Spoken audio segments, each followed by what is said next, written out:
ವೀಕ್ಷಕರೇ, ಸಪ್ತಶ್ವ ಚಾನೆಲ್ಗೆ ಸ್ವಾಗತ. ಮೈಸೂರಿನಲ್ಲಿ ಮಾದಕ ವ್ಯಸನಿಗಳ ಪುಂಡಾಟ ಹೆಚ್ಚಾಗುತ್ತಿರುವ ಆತಂಕಕಾರಿ ಘಟನೆ ಬೆಳಕಿಗೆ ಬಂದಿದೆ. ಗಾಂಜಾ ಮತ್ತಿನಲ್ಲಿದ್ದ ಯುವಕರು ಪೊಲೀಸ್ ಕಾನ್ಸ್ಟೇಬಲ್ ಮೇಲೆ ಹಲ್ಲೆ ನಡೆಸಿದ ಘಟನೆ ರಾಜೀವ್ ನಗರ ಮುಖ್ಯ ರಸ್ತೆಯಲ್ಲಿ ನಡೆದಿದೆ. ಗಸ್ತು ಕರ್ತವ್ಯದಲ್ಲಿದ್ದ ಚಂದ್ರಶೇಖರ್ ಎಂಬ ಕಾನ್ಸ್ಟೇಬಲ್ ಮೇಲೆ ಯುವಕರು ಹಲ್ಲೆ ನಡೆಸಿ ಅವರ ಮೊಬೈಲ್ ಫೋನ್ ಅನ್ನು ಕಿತ್ಕೊಂಡಿದ್ದಾರೆ ಎಂಬ ಆರೋಪ ಕೇಳಿ ಬಂದಿದೆ. ಸಾರ್ವಜನಿಕವಾಗಿ ಗಾಂಜಾ ಸೇವಿಸುತ್ತಿದ್ದ ಯುವಕರನ್ನು ವಿಚಾರಿಸಲು ಮುಂದಾದಾಗಲೇ ಈ ಹಲ್ಲೆ ನಡೆದಿದೆ ಎಂದು ತಿಳಿದು ಬಂದಿದೆ. ಹಲ್ಲೆ ನಡೆಸಿದ ಆರೋಪದಲ್ಲಿ ಕಾರ್ತಿಕ್, ಅಮೋಘ್, ವಿಜಯ್ ಮತ್ತು ಭರತ್ ಎಂಬ 4 ಯುವಕರನ್ನು ಪೊಲೀಸರು ಬಂಧಿಸಿದ್ದಾರೆ. ಗಾಂಜಾ ಸೇವಿಸಿ ಸಂಪೂರ್ಣ ನಶೆಯಲ್ಲಿದ್ದ ಈ ಯುವಕರು ಪೊಲೀಸರ ಪ್ರಶ್ನೆಗೆ ಕೋಪಗೊಂಡು ಕಾನ್ಸ್ಟೇಬಲ್ ಮೇಲೆ ಧಾವಿಸಿ ಹಲ್ಲೆ ಮಾಡಿದ್ದಾರೆ. ಈ ಘಟನೆ ಸ್ಥಳೀಯರಲ್ಲಿ ಆತಂಕ ಮೂಡಿಸಿದ್ದು, ಮಾದಕ ದ್ರವ್ಯಗಳ ಬಳಕೆ ಎಷ್ಟರ ಮಟ್ಟಿಗೆ ಹೆಚ್ಚಾಗಿದೆ ಎಂಬುದನ್ನು ತೋರಿಸುತ್ತದೆ. ಇನ್ನು ಈ ಹಲ್ಲೆಯ ದೃಶ್ಯ ಸುತ್ತಮುತ್ತಲಿನ ಸಿಸಿ ಕ್ಯಾಮೆರಾಗಳಲ್ಲಿ ಸ್ಪಷ್ಟವಾಗಿ ಸೆರೆಯಾಗಿದ್ದು, ಅದೇ ಆಧಾರದ ಮೇಲೆ ಪೊಲೀಸರು ಆರೋಪಿಗಳನ್ನು ವಶಕ್ಕೆ ಪಡೆದಿದ್ದಾರೆ.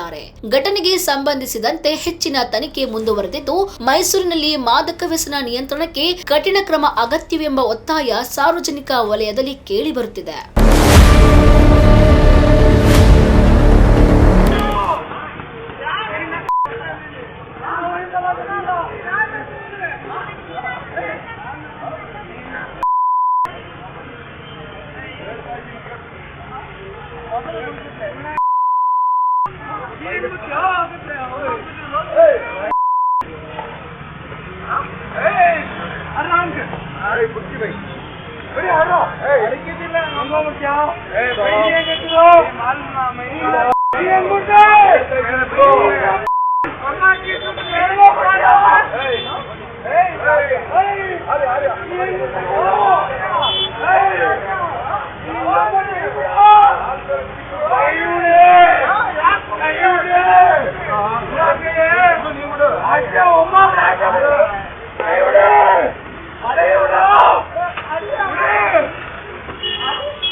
ನೋಡಿದ್ರಲ್ಲ ವೀಕ್ಷಕರೇ, ಇದೇ ರೀತಿಯ ಇನ್ನಷ್ಟು ಹೊಸ ವಿಡಿಯೋಗಳಿಗಾಗಿ ನಮ್ಮ ಸಪ್ತಶ್ವ ಟಿವಿ ಕನ್ನಡ ಚಾನೆಲ್ನ ಸಬ್ಸ್ಕ್ರೈಬ್ ಮಾಡಿ, ಲೈಕ್ ಮಾಡಿ, ಶೇರ್ ಮಾಡಿ. ಧನ್ಯವಾದಗಳು.